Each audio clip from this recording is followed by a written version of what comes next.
Juan, certifíqueme si en la pantalla ha quedado compartido un video que dice Comunicando Salud. Sí está. Entonces dígame si sí corre, porque ese es el video de la semana pasada que no vimos, pues porque no se pudo montar. Y entonces eso dura 7 minutos y vamos a empezar revisando ese video y para que ustedes tengan claros los conceptos que ahí se emiten. Entonces, certifíqueme que sí corre y lo vamos a oír con detenimiento.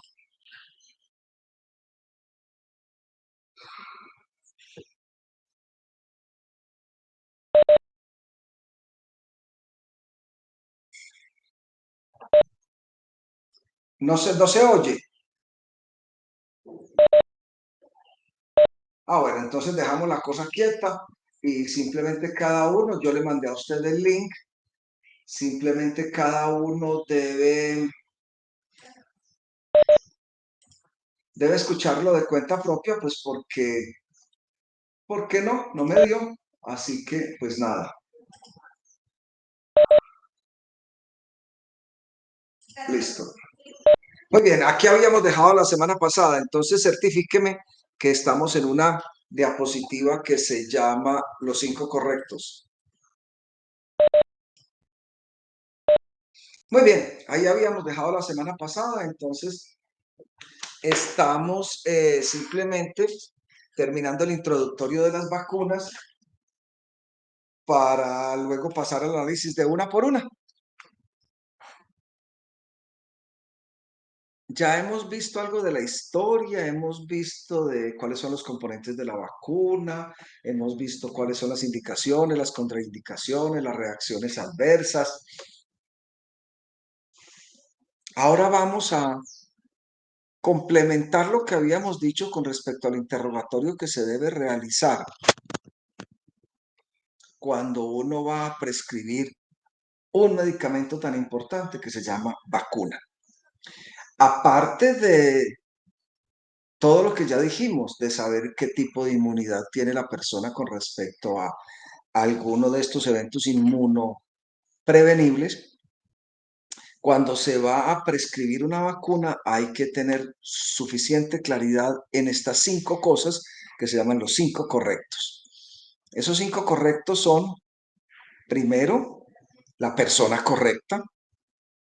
Aquí ya viene todo el interrogatorio que hicimos con respecto a la edad, el peso, los antecedentes, las comorbilidades, todo, que sea la persona correcta. Segundo, tenemos la vacuna correcta. Eso significa que debe ser esa vacuna la indicada para esa persona en sus condiciones. Luego tenemos la dosis correcta. Recuerden que hay vacunas que tienen unas dosis diferenciales.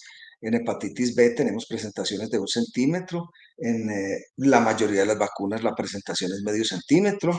Recuerden que en COVID la presentación en volumen es distinta. Luego tenemos la vía correcta, porque como analizaremos en un segundo, las vías pueden ser oral, subcutánea, térmica y parenteral y muscular ya. Y finalmente, el sitio correcto, porque recuerden que está abolido la aplicación de vacunas en la zona glútea. Ahora solo existen 2 zonas corporales donde se pueden colocar vacunas. Entonces vamos a repasar los 5 correctos. De esos 5 correctos, entonces vamos a empezar por las vías de administración. Ustedes observan en sus pantallas, en el centro y a la derecha, cuál es la ubicación de la aguja y la jeringa en grados con respecto a dónde la queremos colocar. Observen que cuando la vacuna es muscular es 90 grados, cuando es subcutánea es a 45 grados y cuando es dérmica es a 15 grados. Y ahí también se observa para cada una de las vacunas en qué ubicación del espesor de la piel se debe colocar. Así tenemos que las vacunas intradérmicas se No, no. colocan. Doctor, qué pena, es que la imagen está congelada en la diapositiva de los 5 correctos. No sé si de pronto la esté moviendo. Se supone que sí la estoy moviendo, entonces volvamos a compartir a ver si... Ya movió. Entonces, ¿se está viendo o no? Bueno, entonces vamos a volver a entrar.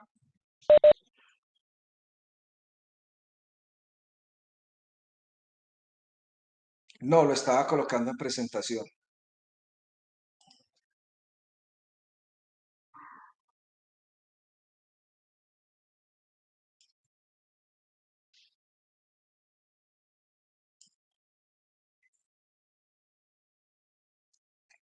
Díganme ahí cómo va la cosa.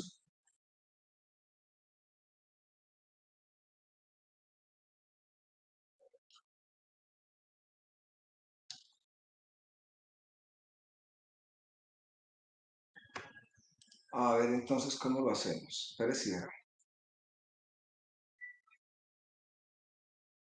Bueno, primero.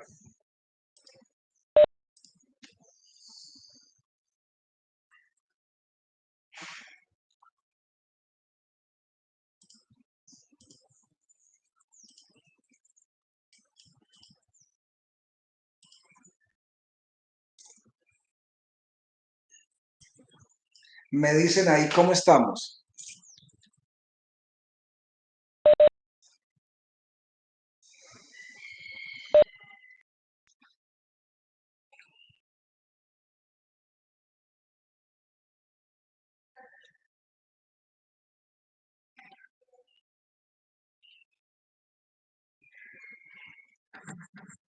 Ahora sí, les puse la que no era.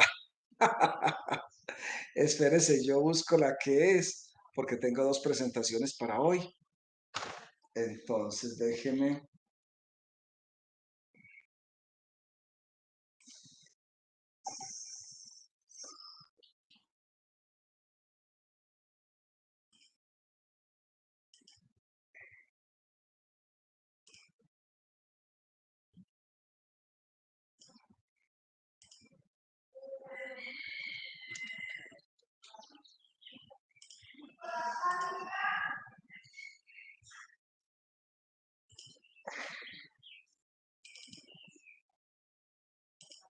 Me dicen si ahí sí se ve.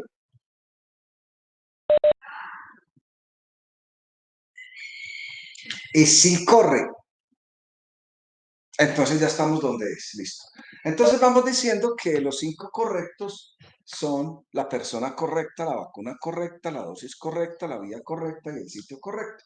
Y con respecto a la administración, recuerden que las principales vías son la oral y la vía parenteral. En la vía parenteral puede ser intramuscular, subcutánea o intradérmica. Y en la parte de la derecha lo que les estoy mostrando es en dónde se ubica la punta de la aguja dependiendo de qué tipo de administración querramos. Entonces, si es intramuscular, su nombre lo indica, y está la aguja con la jeringa a 90 grados. Si es subcutánea, va a estar en el tejido celular subcutáneo, haciendo un ángulo de 45 grados. Y si es dérmica, está haciendo 15 grados. Recuerden que la dérmica es la que usamos para la prueba de Mantux, PPD o tuberculina. La subcutánea se usa en la mayoría de las vacunas virales y la inmensa mayoría de las vacunas se usan por vía intramuscular. Entonces esa es la vía parenteral. Luego tenemos la vía oral. Recuerden que para la vía oral tenemos dos tipos de vacuna. La que está empezando a salir del esquema, que son las goticas rosadas de VOP, virus oral de la polio, que es una vacuna viva, replicativa, atenuada. Y la segunda es la vacuna del rotavirus. Bueno, cuando veamos polio, vamos a ver que si uno vacuna al niño y se vomita ahí mismo, entonces hay que repetir la dosis. Las vacunas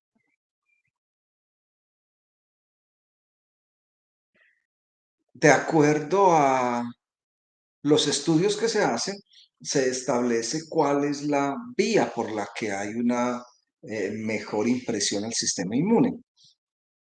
Hay algunas que se pueden colocar por vía muscular o por vía subcutánea indistintamente. Las vacunas, los medicamentos más superficiales que nosotros colocamos son los dérmicos, y aquí lo que tenemos es el PPD o reacción de Van-Tux o prueba de tuberculina. En las subcutáneas, miren la disposición de la aguja y la jeringa. Usualmente aquí aplicamos las vacunas virales: sarampión, rubéola, parotiditis, varicela, fiebre amarilla. También vamos a colocar la vacuna de la polio inactivada, VPI, y la vacuna del meningococo. Con respecto a en dónde se colocan, ya vamos a ver que es en la pierna o en la región deltoidea.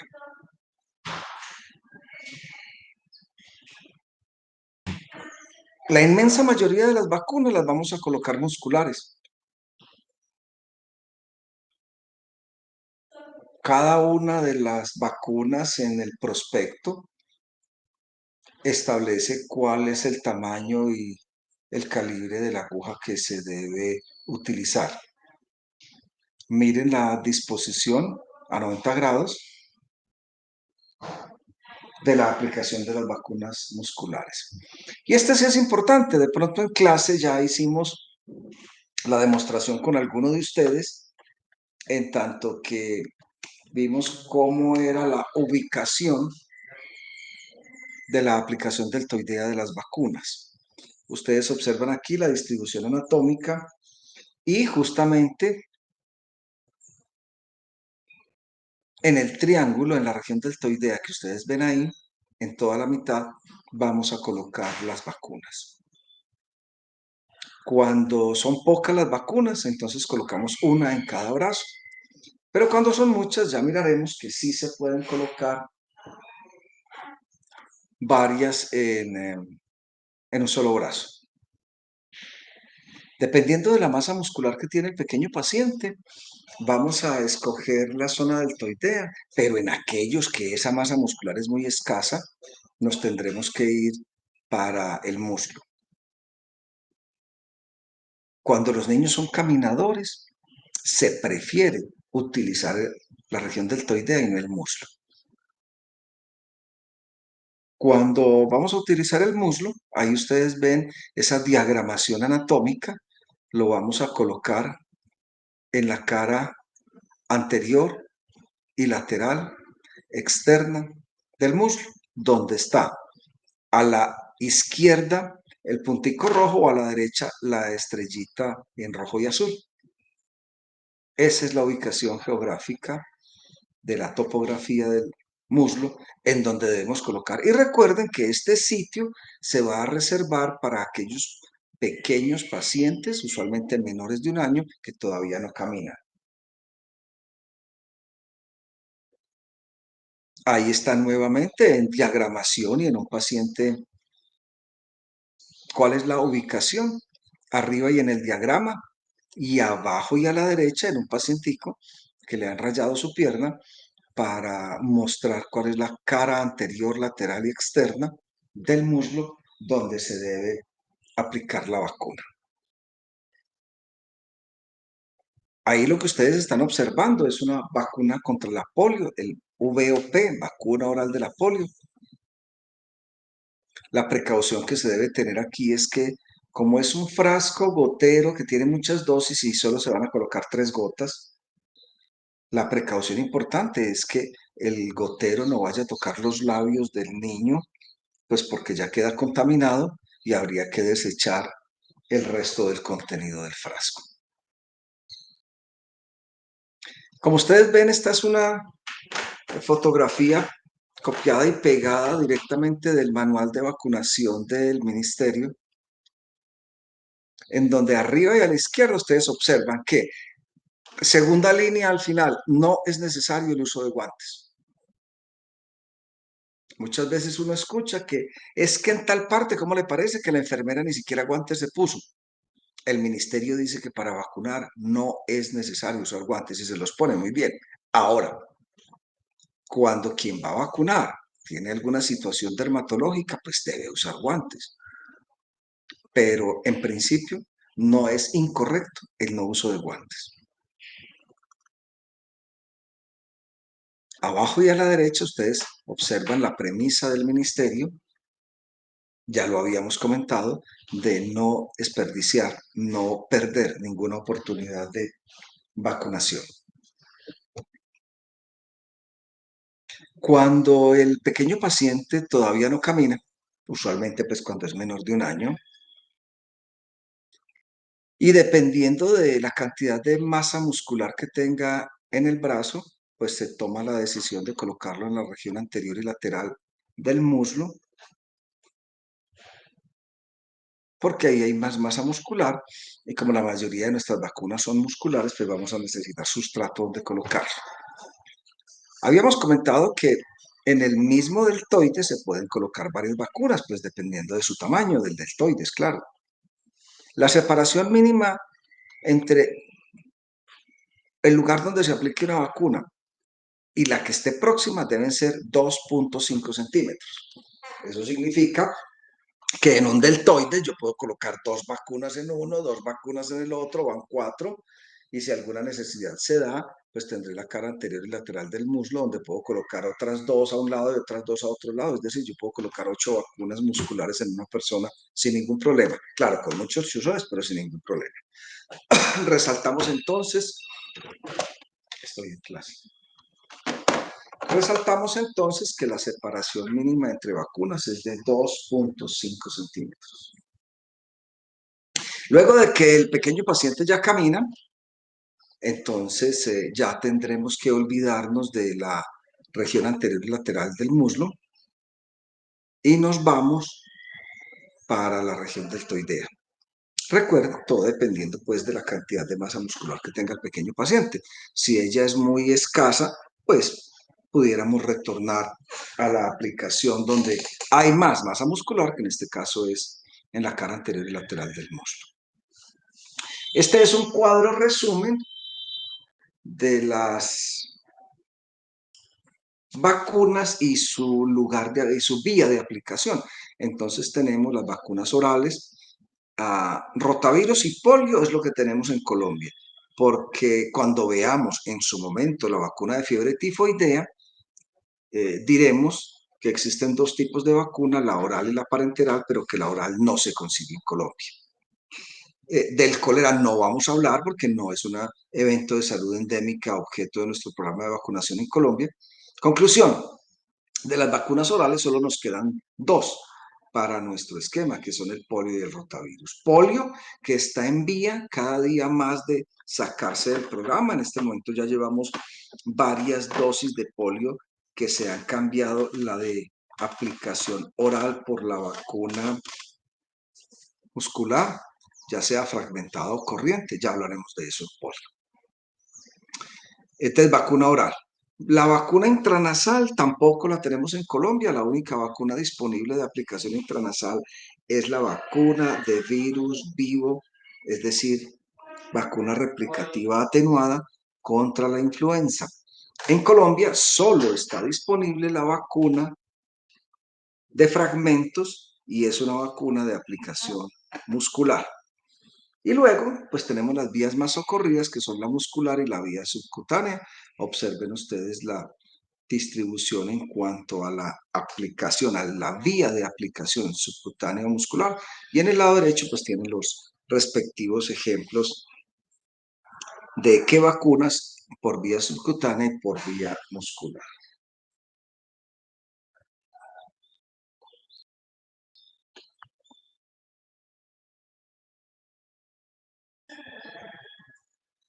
Muy bien, entonces ya hemos visto que prescribir el medicamento que se llama vacuna no es tan fácil como lo que hay en la gráfica. Hacer el diagnóstico de lo que ustedes ven en la gráfica es muy sencillo, pero prescribir una vacuna no es tan sencillo. Hay que hacer todo un análisis de los antecedentes de la persona, de su estado inmunológico, de las comorbilidades, de las reacciones previas que haya presentado, para establecer si es la persona correcta para ponerle la vacuna correcta, por la dosis correcta, por la vía correcta, para que hagamos todos los 5 pasos que son correctos en la aplicación de la vacuna. Recalcar con respecto a lo que se debe preguntar antes de prescribir el medicamento vacuna, tenemos en esta lista el estado general del individuo, por supuesto, el interrogatorio al acudiente del pequeño paciente con respecto a su historia de salud, la indagatoria concreta sobre algunas contraindicaciones muy particulares de las vacunas, como son si le han puesto sangre o hemoderivados, si ha presentado alguna reacción previa a una vacuna similar. Debemos aprovechar esta oportunidad de contacto con los acudientes para explicarles con todo detalle cuál es la vacuna, para qué sirve, pero fundamentalmente, chicos, no olviden explicarle a los acudientes de los pequeños pacientes las posibilidades que se tienen, dependiendo del tipo de vacuna, de presentarse reacciones locales o sistémicas. Sugerir analgesia cuando sea prudente. Recuerden, ya mostramos un artículo en donde se dice que no es prudente recomendar la analgesia, pero sí tenemos que explicarle, primero, eso, que no es recomendable. Segundo, que existen unas indicaciones claras de mandarle acetaminofén a la persona, pero que eso solo se determina dependiendo de la evolución que tenga como respuesta luego de aplicar la vacuna. Lo otro que hay que explicarle muy bien al acudiente del pequeño paciente es cuántas dosis de vacuna se deben colocar. Supremamente importante en este tiempo, chicos, si a ustedes les tocó el cambio del esquema vacunal, entonces es muy importante que ustedes a las personas a las que están asesorando en este momento, con toda la claridad, le expliquen cuál es el cambio que se está dando en este momento en Colombia desde el 1 de enero del esquema vacunal. Recordarle al acudiente del pequeño paciente que el hecho de que traiga a vacunar a su pacientico en los primeros 6 años de vida no significa que a esa edad termine. Hay que dejar suficientemente claro lo que está en rojo ahí, y es que la vacunación es una práctica sanitaria de prevención primaria que se debe realizar a lo largo de toda la vida. Aquí hay una concentración en pediatría del mayor número de vacunas. Pero recuerden, a los 9 años tenemos VPH. Al ingreso escolar, la mayoría de los pediatras, aunque no está en el PAI, aconsejan un refuerzo de DPT. Luego, cuando usted entra a la universidad, pues hay que revisar el carnet y sí, como ustedes, es un trabajador o va a ser un estudiante de una profesión sanitaria, pues habría que colocarle una dosis más de triple viral. Habría que revisar su estado con respecto al tétano, porque si es hombre con 3 dosis tiene, pero si es una chica necesita 5. Habría que revisar su vacunación con respecto al neumococo, la varicela. Luego, cuando ya se es adulto, a partir de los 50 años, un adulto mayor, ya tendremos que revisar sobre la vacuna de la influenza, que debe ser anual, sobre la vacuna del neumococo, porque el ministerio ha dicho que a partir de los 50, aunque el ministerio no la da en su programa de inmunización, recomiendan la vacuna del neumococo a los 50. Y luego, como veremos en las vacunas selectivas, es decir, las que no están en el programa de inmunización, cómo habrá que indagar en las personas que no han tenido herpes zóster para recomendarles la vacunación del herpes zóster. Y salidos de este ámbito de pediatría, pues cuando estemos frente a un trabajador sanitario, hay que hacer una revisión aún más exhaustiva de su esquema vacunal. El que ustedes tienen por norma en la facultad es el propuesto por el CDC de Atlanta, que tiene muchas vacunas mismas que ustedes deben estar casi que a punto de terminar, porque en este momento de su formación solo les debería estar faltando la vacuna del meningococo, que se coloca previo al ingreso al internado.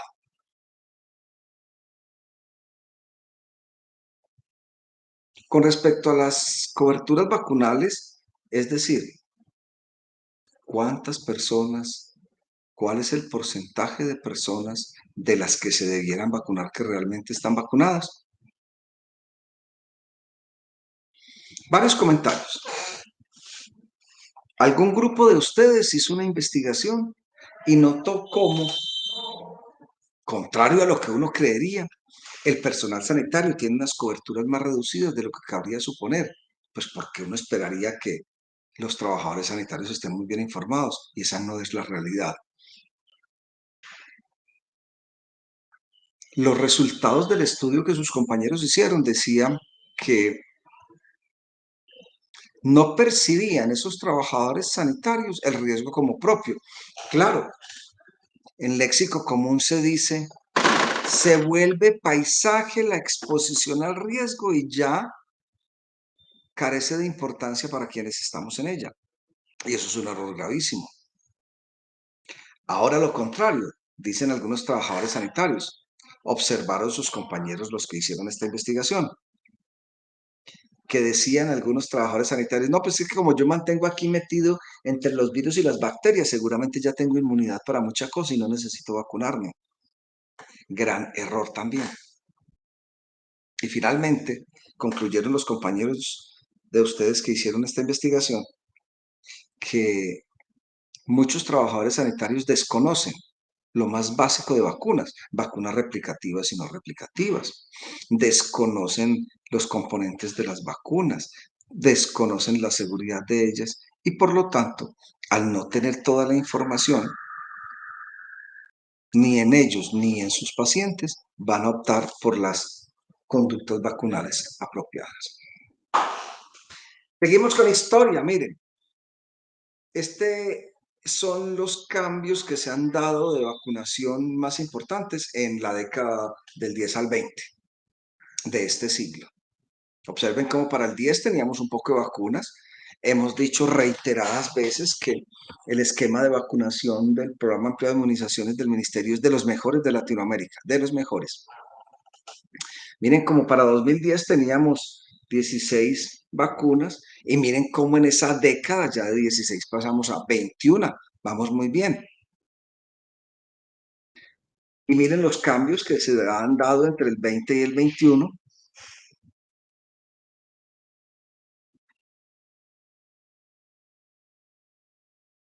Y ahora para el 23 tenemos muchos más cambios. Seguimos en el programa de polio de cambiar VOP por IPV, es decir, la oral por la muscular. Recuerden que con respecto a la triple viral, sarampión, rubéola y parotiditis, a partir del 1 de enero, el refuerzo de los 5 años se pondrá a los 18 meses. Con respecto a la hepatitis B, se está en el programa de incluir grupos de personas que no hayan sido vacunadas. Con respecto a la fiebre amarilla, recuerde que ha habido un cambio importante y es que se pasó de los 12 a los 18. Todavía se sigue, por eso está en un color distinto, pensando en el cambio de la vacuna conjugada polisacárida de 10 serotipos, cambiarla por la de 13. A partir del 1 de enero de este año, recuerden que ya tenemos el otro cambio. El primero fue el de sarampión, rubeola. Este otro cambio es que 2, 4 y 6 se colocaba penta más polio. Ahora se coloca 2, 4, 6. Y el primer refuerzo es el de los 18, lo que hace que el pequeño paciente tenga una dosis más de Haemophilus influenza tipo B. Se sigue en el plan de incluir la hexavalente, así sea para ciertos grupos poblacionales nomás, como por ejemplo los prematuros. Recuerden que el PAI coloca penta más polio, penta, difteria, tétano, tosferina, hemófilos, influenza tipo B y hepatitis B, penta. La hexavalente tiene esta más el polio. Por eso en el PAI se coloca penta más polio. Lo que se quiere es ahora colocar hexavalente, que sería lo mismo que penta más polio. Y para los niños que tienen factores de riesgo, entonces la propuesta es incluir al menos una dosis de meningococo. Esta la veremos cuando estemos analizando las vacunas que se llaman selectivas, pues porque por ahora no tenemos meningococo en el programa ampliado de inmunizaciones. Y el meningococo, ya veremos en su momento, tiene varios esquemas. Cuando se inicia a los 2 meses, tiene 2, 4, 6 y un refuerzo después del año. Pero cuando se inicia tardíamente, se coloca una dosis a los 9 y una a los 12 meses. Cuando no se logra uno de estos esquemas, se coloca una sola dosis después de los 24 meses. Pero todavía está en estudio la inclusión del meningococo. Conclusión. Hasta hace poco teníamos 21 vacunas para 26 enfermedades. A partir de todos estos cambios que se han hecho en el esquema vacunal, ahora tenemos 22 biológicos contra 30 enfermedades. Conclusión. Tenemos uno de los mejores esquemas de vacunación de toda Latinoamérica. Cuando estuvimos revisando la historia y vimos mayo de 1796, Edward Jenner, James Phipps, Sarah Ames y la vaca Blossom, dijimos, miren, tan pronto Edward Jenner publicó sus hallazgos diciendo cuál era la manera de evitar la viruela, pronto salieron los detractores, es decir, las vacunas han tenido detractores desde Edward Jenner, 1796, siglo XVIII. Pero la historia ha demostrado que la aplicación de las vacunas después del agua potable es la medida de mayor impacto poblacional que en salud pública se puede hacer. De todas maneras, les invito a que revisen, le voy a pasar a el representante ese otro link para que revisen los 8 mitos sobre las vacunas que está haciendo que tengamos enfermedades reemergentes, de patologías, de eventos de salud que son inmunoprevenibles desde hace mucho tiempo, pero que la gente, por esos mitos sobre las vacunas, no tiene los esquemas al día. Muy bien, chicos, con esto terminamos el introductorio de las vacunas. Si alguna pregunta, hablen ya o callen hasta después del parcial.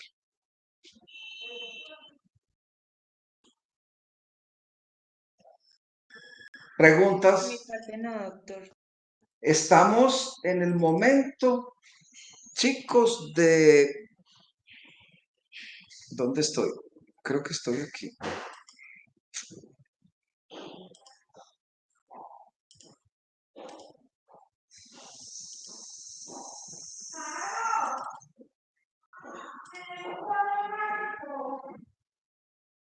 Doctor, una pregunta, pues es más como por curiosidad. Sí, Digamos, acuérdate que la curiosidad mató al ratón y entonces... doctor, digamos en el caso pues de la polio oral, la idea del ministerio como tal de sacarla del programa es para incluirla en la hexavalente o debido a que presenta muchos efectos adversos. La segunda de sus opiniones es la correcta. Desde hace mucho tiempo, y lo veremos cuando estemos hablando de polio, y nos le dedicaremos como unas 10 diapositivas a eso. ¿Cuál es el detalle, mi querida niña, con la polio?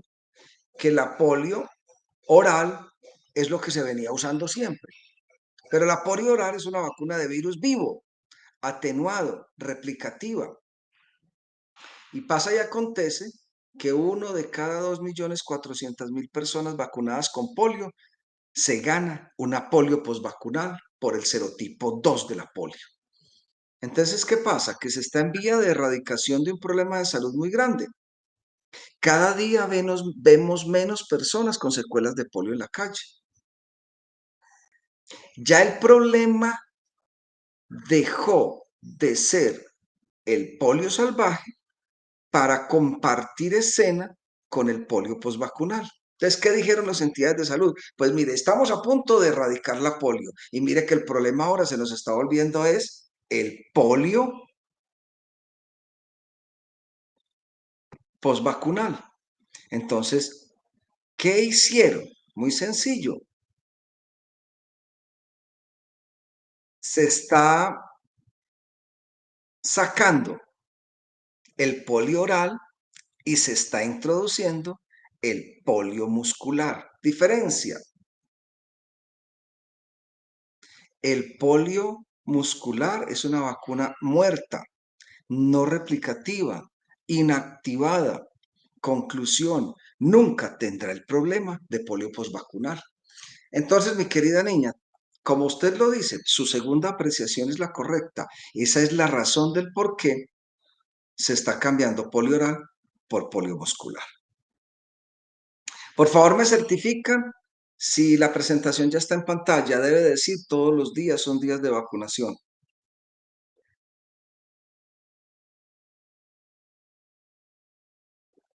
¿Está en pantalla? Sí, doctor. Sí está.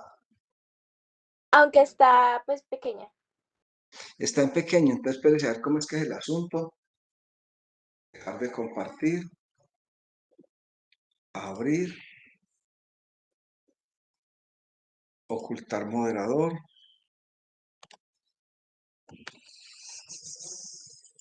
Compartir.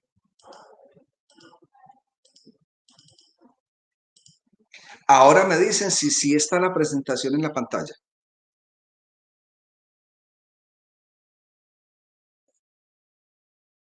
Sí, doctor. Sí está, muy bien. Y si está corriendo. Sí, doctor. Muy bien. Entonces empecemos. Vamos a hablar entonces. Hemos terminado el apartado de introducción a las vacunas. Ahora sí, vamos a empezar vacuna por vacuna.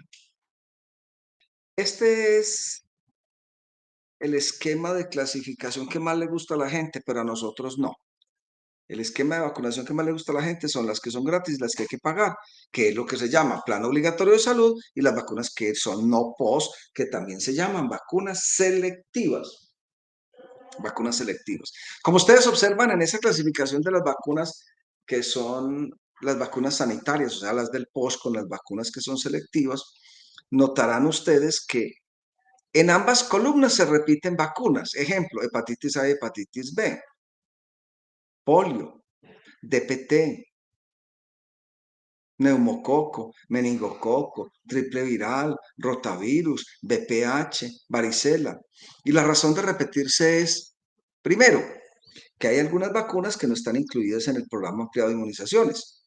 Y segundo, que hay algunas vacunas que, por ejemplo, el DPT, la que da el plan ampliado de inmunizaciones es la DPT de células enteras, mientras que la que solo en ocasiones especiales es DPT a las 2:30. Entonces, la DPT viene en dos formas, la de células enteras y la vacuna acelular.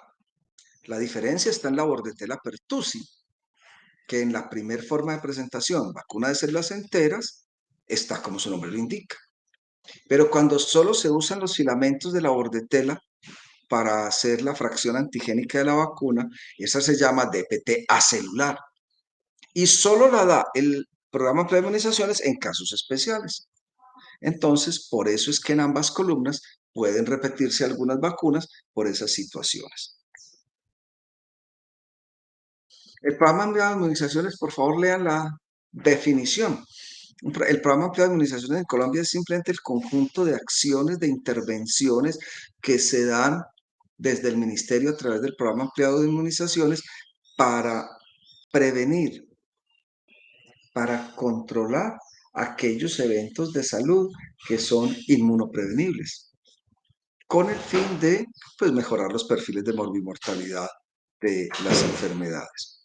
Entonces, el objetivo general del programa de administraciones pues, no tiene ninguna dificultad, es simplemente lograr una cobertura tal de vacunación que se disminuya el riesgo de enfermar y morir por enfermedades inmunoprevenibles.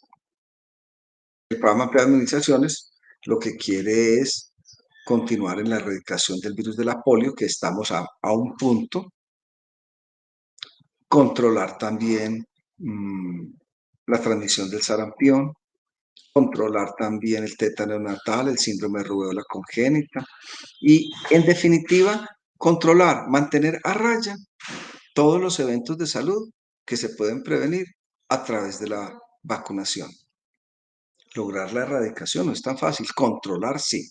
Mantener esos eventos de salud, recuerden los canales endémicos, que el primero de abajo hacia arriba se llama endemia, el segundo epidemia y el tercero pandemia. También recordando que endemia es esa condición de la presentación de las enfermedades, epidemiología, en donde ellas se presentan de la forma habitual y corriente. Entonces, cuando uno dice que una enfermedad es endémica, simplemente está diciendo, se presenta como lo usual y corriente. Luego de que se tienen enfermedades endémicas, lo que quieren los programas de vacunación es erradicarlas. La única enfermedad objeto de las vacunas que se ha podido erradicar es la viruela.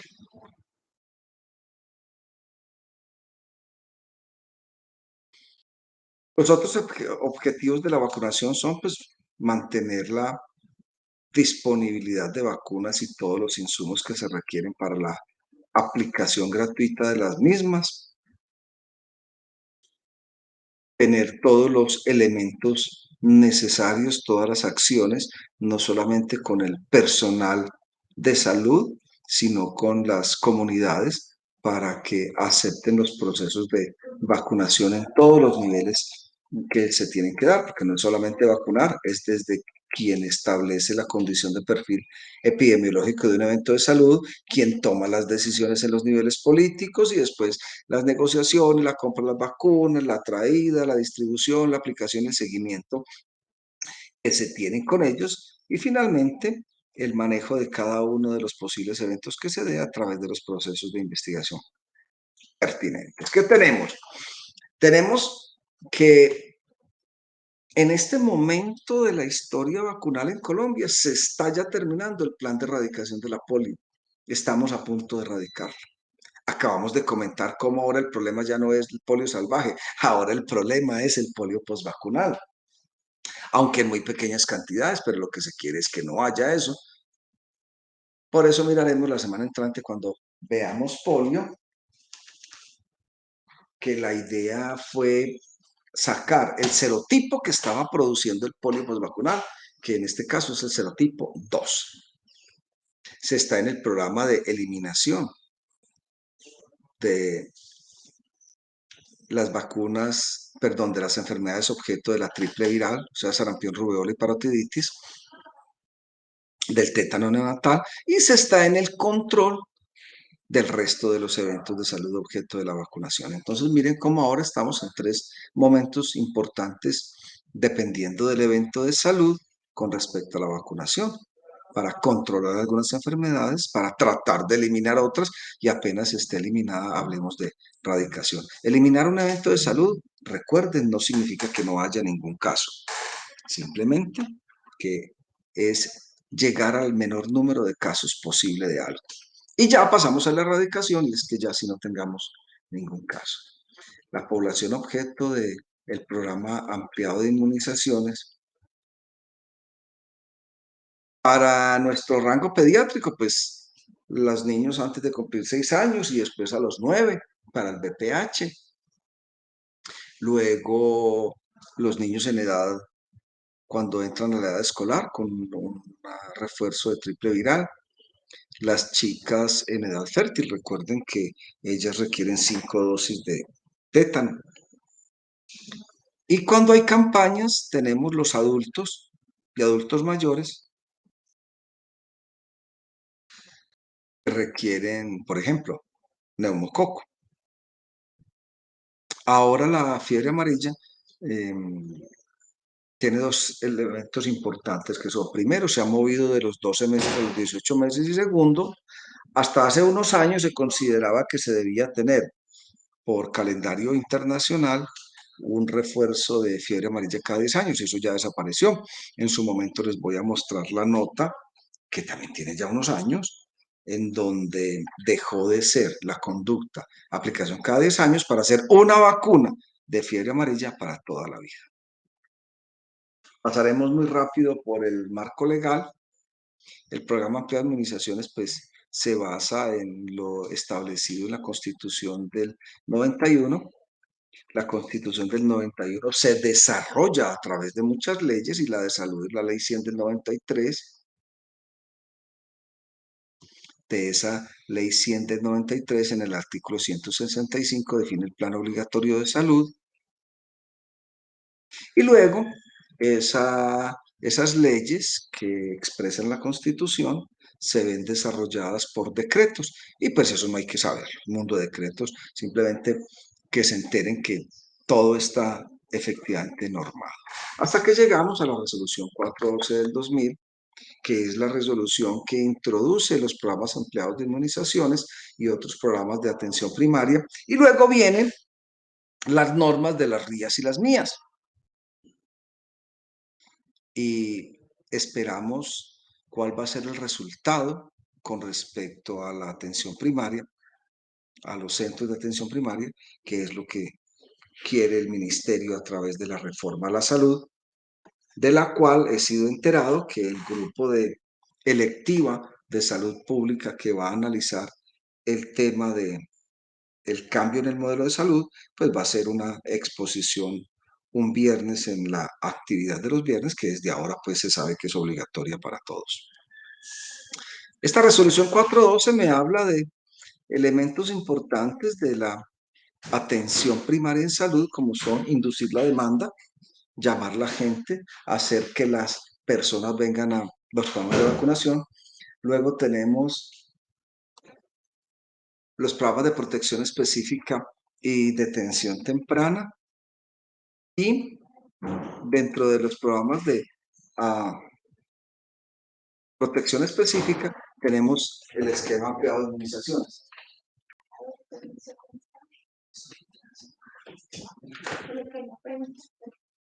Muy bien. Entonces ya sabemos cuál es la norma que establece la introducción pues, de nuestros esquemas vacunales. Muy bien, pasamos del largo. Programa de inmunizaciones, ya sabemos qué es. Ya se los mostré. Estos son los cambios que hemos tenido en los últimos 15 años con respecto a las vacunas. Miren que nosotros en el año 2012 empezamos con 7 vacunas para 11 enfermedades, luego con 9 vacunas para 14 enfermedades. Y aquí están todos los hitos que hemos tenido en la vacunación. Miren cómo primero teníamos DPT, hepatitis B y hemófilos influenza por separado, y se cambió por una de un solo churroncito con las 5 vacunas. Luego se ingresó el neumococo, luego se ingresó el rotavirus, luego se ingresó la hepatitis A, luego se ingresó el VPH, luego empezó todo el tema de la polio con cambiar la polio en varias fases. En una se cambió la polio oral por polio muscular y se continuaba con una polio que no tenía los 3 serotipos, sino que se le había sacado el que producía la polio posvacunal, que es el serotipo 2. Entonces ya se usó polio bivalente. Y ya lo que se quiere es que el programa de polio concluya con todas las vacunas por vía muscular. Resumen de los cambios que se tienen con respecto a los esquemas de vacunación. Entonces, miren, desde febrero de 2008 contamos con vacuna de rotavirus. Recuerden que de esta hay 2. Una que está en el programa ampliado de inmunizaciones y la otra que es una vacuna selectiva. En su momento la veremos. En 2009 se sacó la polio del recién nacido porque los estudios mostraron que no merecía la pena, que no había una ganancia importante frente a la inmunogenicidad. Entonces, pues, una vacuna menos para el recién nacido. Luego, desde 2010, la vacuna del neumococo. Ya es estándar, pues, la vacunación contra la influenza de 3 serotipos. Desde 2012, la vacuna del VPH. Desde 2013, la vacuna de la hepatitis A. En 2015 se introdujo en el esquema la vacuna de varicela y los cambios que hemos venido mostrando y que tendremos en detalle cuando estemos en esa vacuna, los cambios que se han dado con la polio, el traslado de la fiebre amarilla de los 12 a los 18 meses en 2015, en 2018 se empezó a vacunar, pero con dosis fraccionadas. Ya miraremos eso qué significa. Algunos grupos y otros grupos con la dosis usual. Esto es historia patria. Es simplemente para mostrarles la carta que llegó el 20 de agosto de 2009 al director de salud pública de la Secretaría de Salud del Quindío, diciéndole, mire, ya no hay necesidad de colocar polio recién nacido. Hitos en la vacunación. Esta ya la vimos, esta ya la vimos y esta ya la vimos. Recuerden entonces todos estos cambios que se están proponiendo para 2023. Los últimos, recuerde, son el traslado de la fiebre amarilla de 12 a 18, el ingreso de la varicela. Y este año tenemos una dosis más de Haemophilus influenza tipo B y tenemos el traslado de la dosis de sarampión rubéola de los 60 meses a los 18 meses. Ahí vamos. Conclusión, ¿qué tenemos hoy en Colombia? Uno de los mejores esquemas vacunales, con 22 biológicos para 30 enfermedades. Y esta es la continuidad, este es el resumen que hace el Ministerio en el documento que presentó en enero para los nuevos cambios en vacunación. Nos resaltan pues todos los hitos que hemos tenido, fundamentalmente lo que necesitamos nosotros saber para una adecuada asesoría a los acudientes de los pequeños pacientes es en qué estamos ahora con respecto a la vacunación. Lo que ustedes ven ahí es historia, hay mucha historia, pero realmente son los últimos cambios los que hacen que tengamos toda la información disponible para dar la mejor asesoría del mundo. Entonces miren que en los últimos años todas las modificaciones que se han tenido con respecto al esquema de vacunación y ya vamos en 20 y seguimos. Muy bien, tendríamos la modificación número 21, que es la de este año con los datos que acabamos de proporcionar. Este es el carnet vacunal que está incluido dentro del carnet de salud infantil y esto era lo que teníamos antes.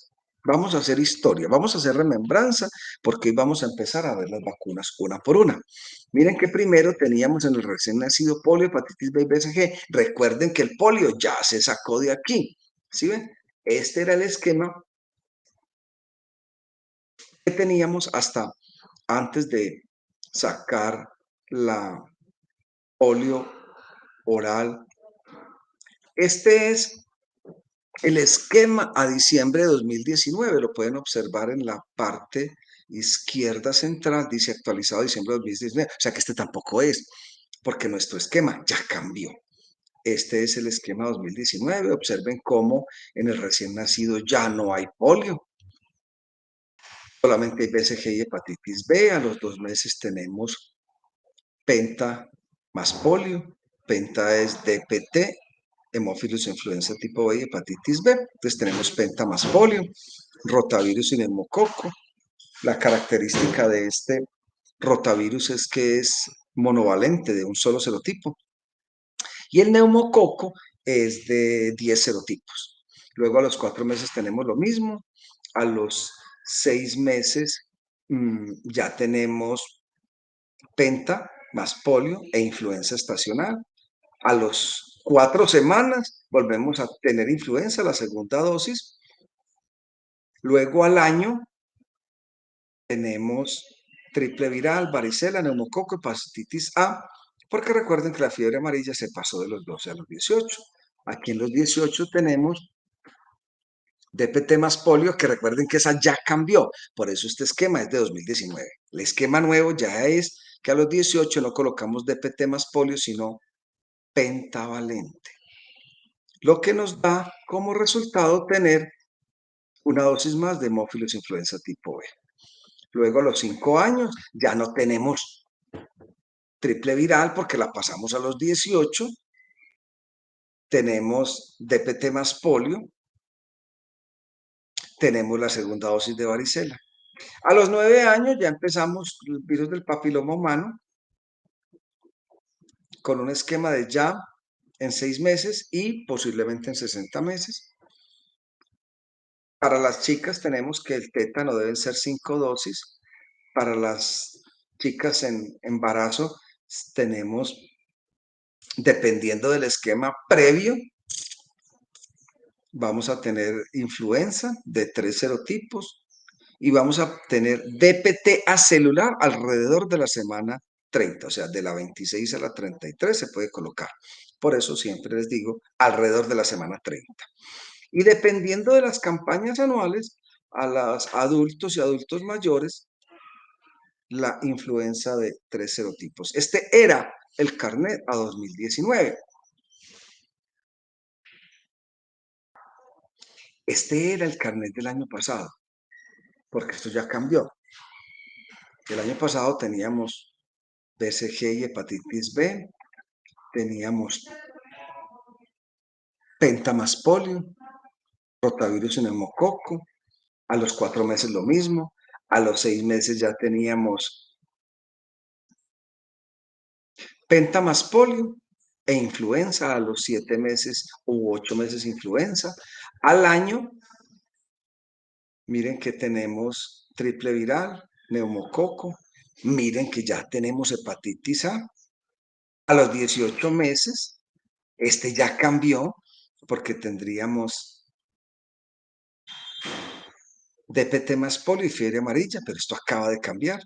A los 60 meses, de aquí saldría la triple viral porque ya la mandamos para los 18, DPT más polio y la vacuna del VPH.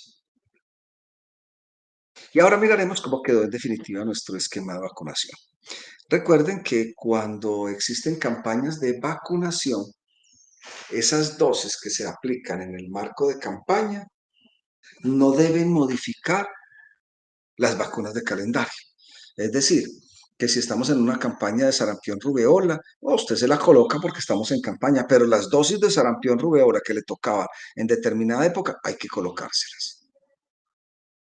Muy bien, ¿qué tenemos a partir del 1 de enero de este año? Que son los cambios más recientes. Entonces, se incluye en el esquema nacional. Te recuerden que 2, 4 y 6 meses teníamos penta más polio.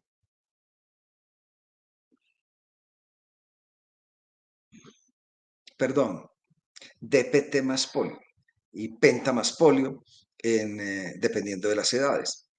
Pero para los 18 meses solo teníamos DPT más polio. Ahora, a los 18 meses se quita la DPT, o sea, difteria, tétano, tosferina más polio, y se coloca pentavalente, la que se venía colocando a 2, 4 y 6. Entonces vamos a tener una dosis más de Haemophilus influenza tipo B. Ese es el centro, pues, del cambio. Una dosis más de Haemophilus influenza tipo B. Entonces ya vamos a tener pentavalente 2, 4, 6 y el primer refuerzo a los 18 con penta. La dosis de triple viral de los 60 la traemos para los 18. Y recuerden que pues, vamos a tener niños que están ya cumplidos los 18, pero no han cumplido los 60. Entonces esos niños, sin importar qué edad tienen, hay que colocarles la dosis que se trajo para los 18.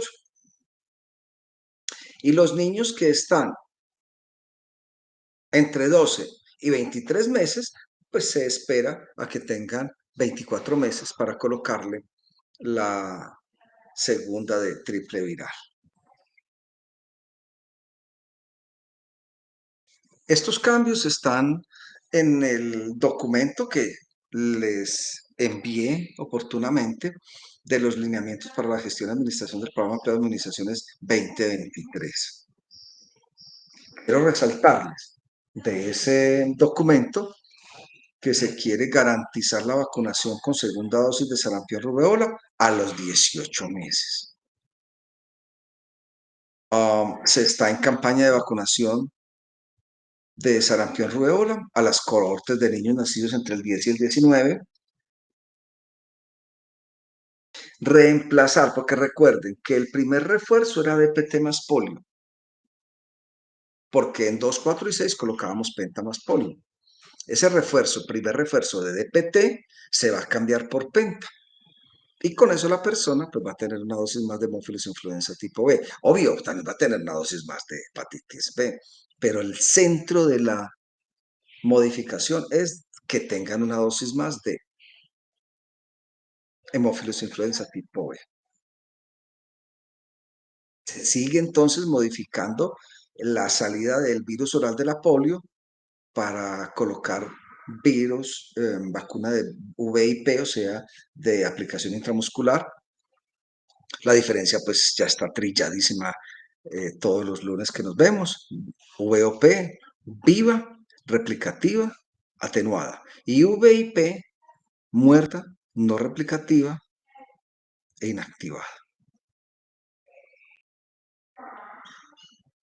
Se incluye la vacuna del COVID, ya lo vimos en el esquema de las primeras diapositivas de hoy, en el esquema permanente pues, del programa amplio de inmunizaciones, y aumentar la cobertura, o sea, otro de los lineamientos para este año 23, aumentar la cobertura de VPH.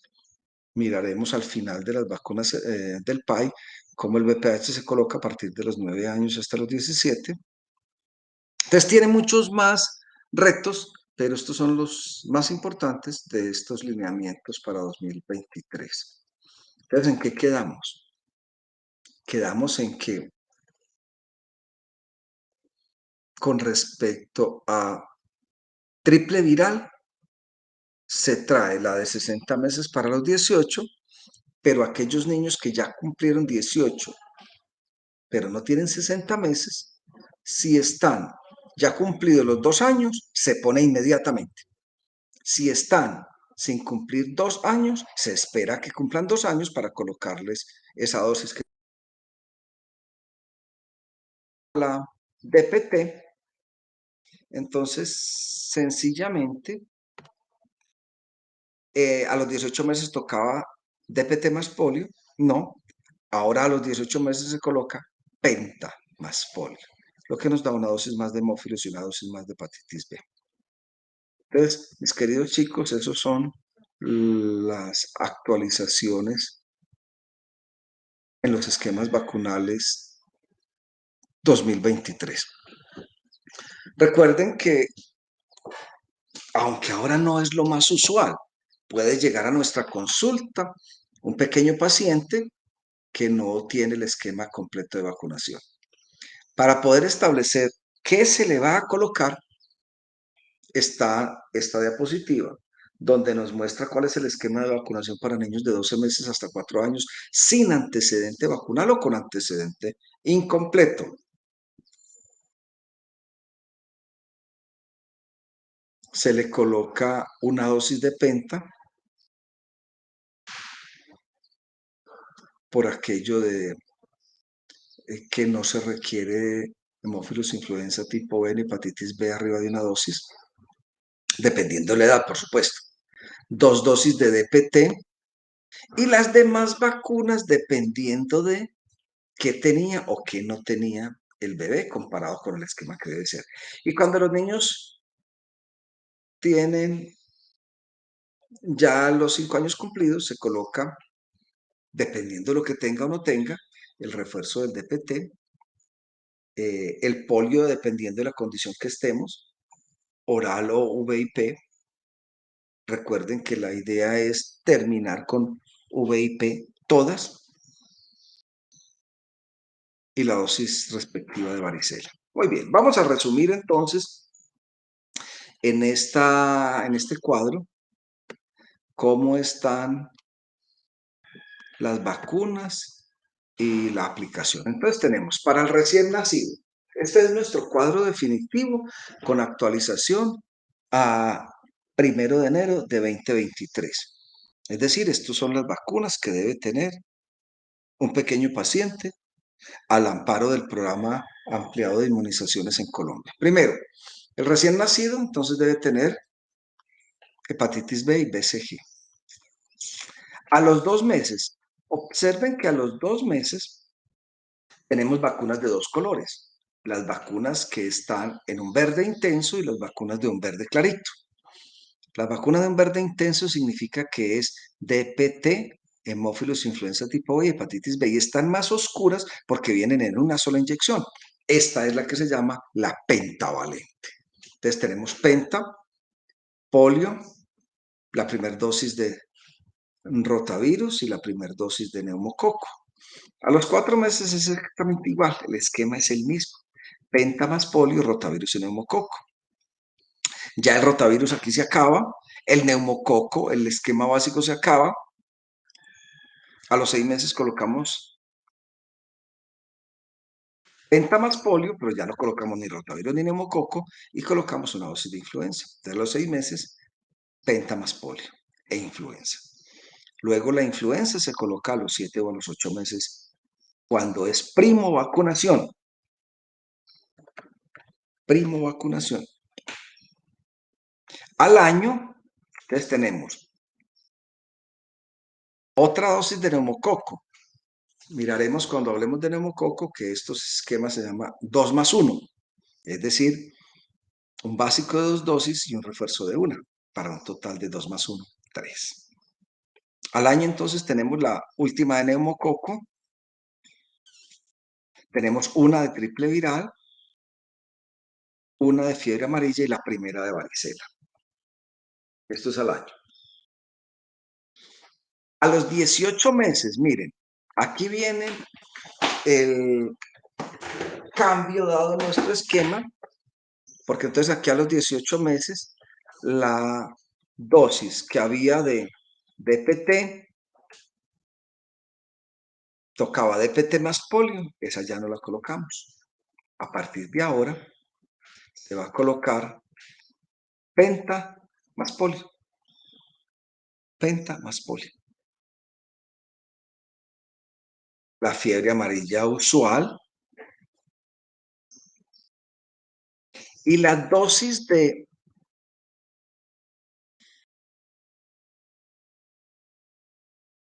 triple viral, que correspondería a los 60 meses, no la traemos para los 18 meses. Miren las flechas. Entonces me quedaría esta dosis de 60 meses, la saco y la pongo a los 18. Ahí está.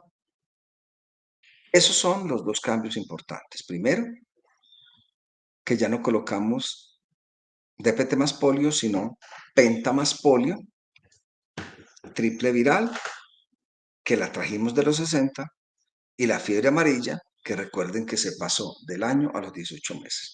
Para los 60 meses, entonces ya no nos queda sino DPT más polio, corriente, segunda de varicela, y ya vienen las 3 dosis de BPH, dependiendo de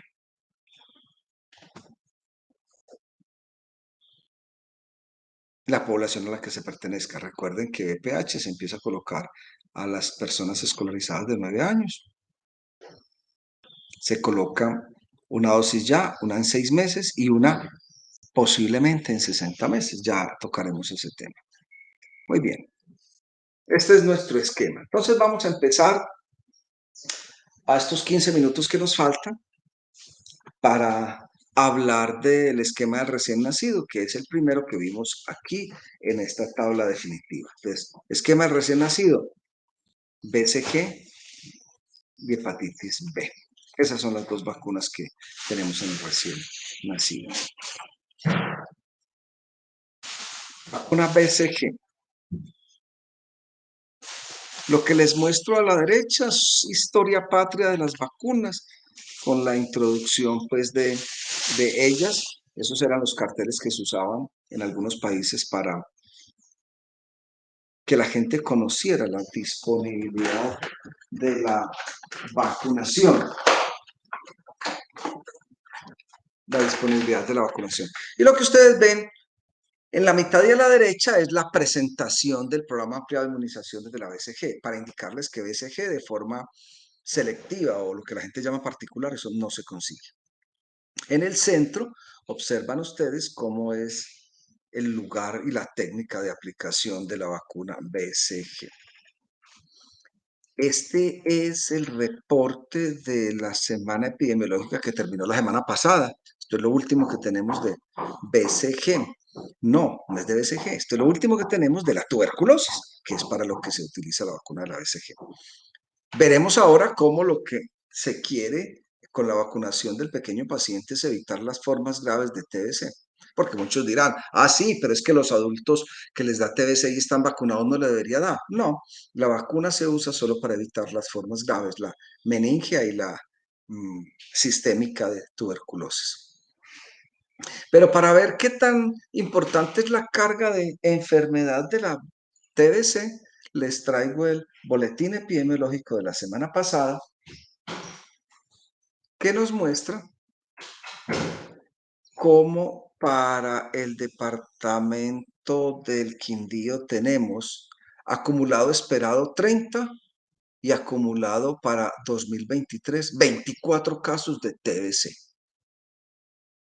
Y en Colombia tenemos acumulado esperado 1.700 y acumulado real 1.942 casos de TBC. Conclusión, sigue siendo este un problema de salud bastante importante.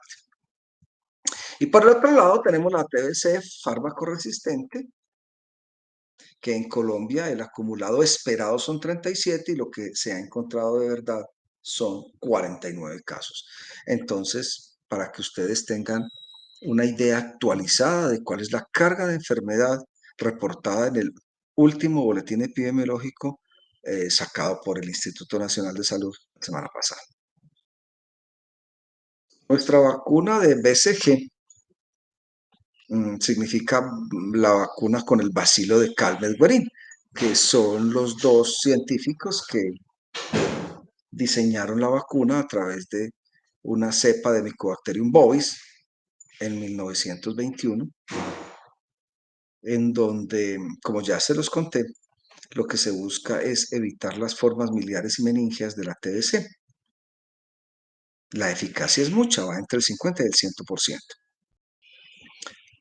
No se ha demostrado eficacia cuando se vacuna a los adolescentes o en los adultos. Aquí no lo hacemos, aquí vacunamos los pequeños pacientes. Algo de remanente quedará después de la aplicación, pero los estudios dicen que son cifras tan bajas como la que ustedes observan ahí, de un 17%. Entonces, conclusión, esta vacuna de BCG traduce bacilo de Calmette y Guerin. Es un bacilo vivo, atenuado, que corresponde a una cepa de Mycobacterium bovis. Cuando estuvimos hablando de cómo se hacían las vacunas, hablamos de un procedimiento que se llama atenuación a través de medios físico-químicos, formaldehído, glutaraldehído, radiaciones, en donde a los cultivos del microorganismo que se exponen a estos elementos pierden su capacidad de producir enfermedad, quedan vivos pero atenuados, menguados en su poder de generar eventos de salud. Y esa cepa que ya está atenuada o menguada, disminuida en su poder, vuelve y se cultiva. Ese cultivo ya es de, en este caso, bacilos vivos, pero muy atenuados. Y ese cultivo vuelve y se expone a radiación o a formaldehído o a glutaraldehído o a otra sustancia que conocidamente merma su actividad. Entonces, este que ya venía atenuado vuelve y se expone y queda otra vez más atenuado. Eso en la vacuna de BCG se hace alrededor de 260 veces. Los estudios establecen que la importancia de la vacunación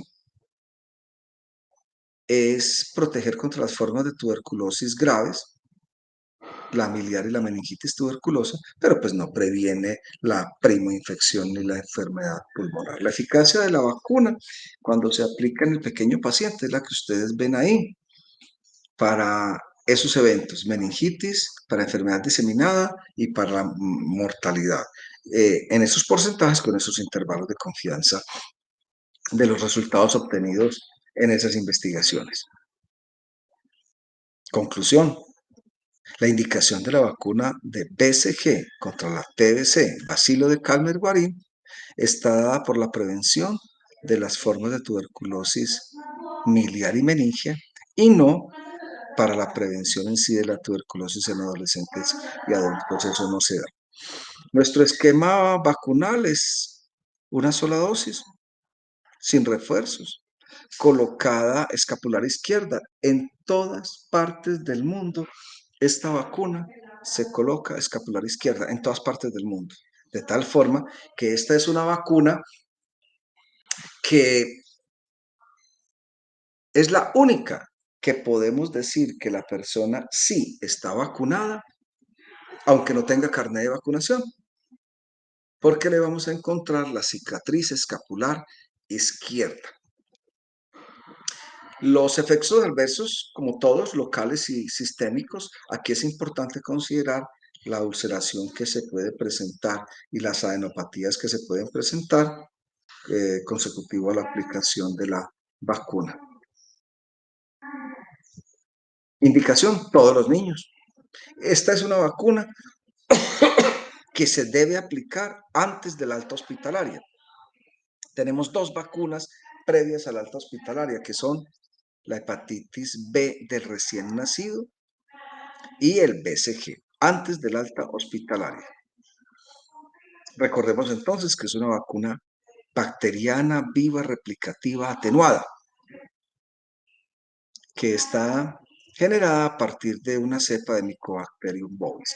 Y este que ustedes ven ahí es la foto del manual del ministerio en donde dice cuáles son las condiciones de aplicación de la vacuna. Entonces, pues los niños deben tener 2.000 gramos, debe aplicarse antes del egreso hospitalario, se puede colocar en donde los niños, por ejemplo, de zonas dispersas, de cabildos indígenas, de áreas de difícil acceso, niños que no se han podido vacunar, cuando llegan a la consulta y no tienen esta vacuna, ella se puede aplicar hasta el día antes de cumplido un año.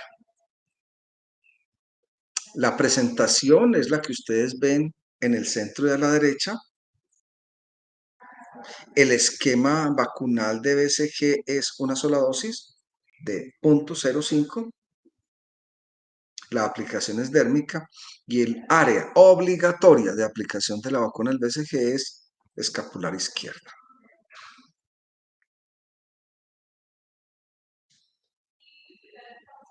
Todo paciente que recibe la BCG, aunque no tenga cicatriz, pero sí tiene certificado de vacunación, ya está vacunado. Paciente que no tiene cicatriz y que no tiene esquema, pues debe ser vacunado. Recuerden que los niños se pueden vacunar hasta el día antes de cumplir un año. Luego de los 6 años, pues ya no se requiere más nada. Lo más usual con respecto a la vacuna del BCG, lo más usual es presentar una reacción local en el sitio de la inyección. Como es dérmica, entonces eso produce una pápula importante y, por supuesto, de inmediato la reacción local, dolor, calor, rubor.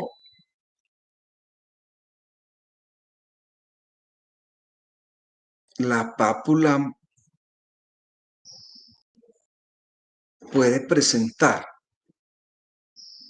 lesión, puede ulcerarse. Nosotros ya le hemos dicho al acudiente del pequeño paciente que eso es normal. Esa úlcera con cuidados generales se vuelve una cicatriz superficial y es la cicatriz de saber que la persona ya está vacunada de BCG. Aparte de las reacciones locales, tenemos la adenopatía regional del mismo lado, que también puede ser cervical o clavicular, y esta también se puede ulcerar. Es lo que se llama una BCGitis. Usualmente de un curso benigno, usualmente. Independientemente de que la persona haya sido vacunada bien, con una técnica bien y todo, porque eso depende de muchos factores, como la cepa de la vacuna, la cantidad de fracción antigénica que haya, la técnica con que se le aplicó a la persona. Y estas reacciones, ya sea la local o la reacción de la adenopatía, pues no requieren de un tratamiento específico, a no ser que tenga algún tipo de complicación. Entre el 17 y el 25% de los niños no hacen cicatriz. Pero en los que sí hacen cicatriz, recuerden que esta por decirlo de alguna manera, puede reemplazar el carnet de vacunación. La eficacia de la vacuna es muy alta en los niños. En los adultos, pues ya sabemos que los valores que se han encontrado han sido tan bajos como 17%. Por eso es que el hecho fundamental en la vacuna de BCG es prevenir las formas de diseminación miliares y las formas meníngeas de TBC en los niños. Pero no evita la TBC primaria, pero sí las formas graves. Entonces hay estudios que dicen que la efectividad va entre el 50 y el 80%, otros con valores diferentes. Para los eventos más importantes que son meningitis, TBC miliar y muerte, los porcentajes de protección son los que ustedes ven ahí en la pantalla. Esto nos corrobora lo que dijimos en las reuniones pasadas, en el sentido de que no existe una vacuna que uno diga que la reactogenicidad es del 100%, como tampoco existe una vacuna que esté exenta de reacciones adversas. Se insiste en que la indicación de la vacuna es las formas miliares y las formas meningias, porque hay mucha controversia sobre qué tanto protege a la TBC pulmonar. No se han puesto de acuerdo, dependiendo de estudios y de lugares, han encontrado protección años después en algunos lugares, menos años en otras partes, más años en otras partes. Conclusión, no hay un consenso a ese respecto. Perdónenme un segundo. Jefe, estoy en clase. Hermano, estoy en clase. Apenas termine, se la devuelvo. Se la devuelvo. Ajá. Director mata clase, entonces allá llamo al director. Claro que ya lo despaché. Muy bien. Entonces, ¿qué tenemos de complicación? Habíamos dicho que había un efecto local en donde en un tiempo variable pudiera presentar una lesión ulcerativa y nada, cuidados generales, produce una cicatriz y se acabó.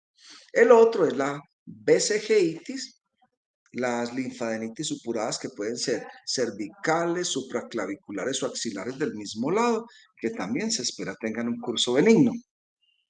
Como es una vacuna dérmica, miden los elementos que se requieren. Entonces tenemos el ángulo que se debe formar, que son 15 grados, para que nos quede intradérmica. Efectos adversos. En la fotografía de abajo de la derecha están viendo las lesiones que describíamos ahora, axilares, supraclaviculares.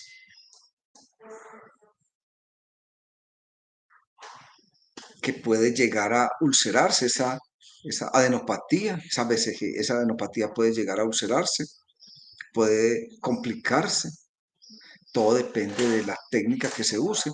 Recuerden que cuando tenemos vacunas de presentación de más de una dosis, existe más posibilidad de que se presente algún tipo de reacción por aquello de la manipulación del frasco, la jeringa, la aguja, el sitio de aplicación. El 95% de las personas pueden formar una cicatriz desde el momento hasta unos meses después. Y todo depende no solamente de las características de respuesta inmune de la persona, sino de la cepa, la cantidad de fracción antigénica, dependiendo pues de las características propias de la vacuna y pues por los distintos sitios de fabricación, algunos traerán unos elementos constitutivos y otros unos diferentes.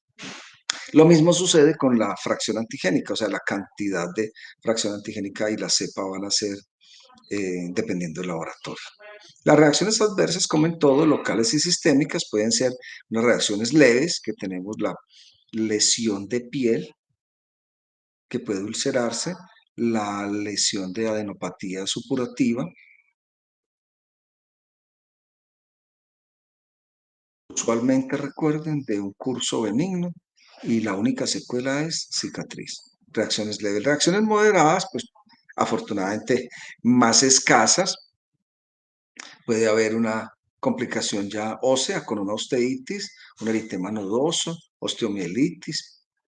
Y aquí, esto ya hay que, frente a cualquier evento de estos, se remite al pediatra, él seguramente al infectólogo, y la decisión es hacer tratamiento anti-TBC.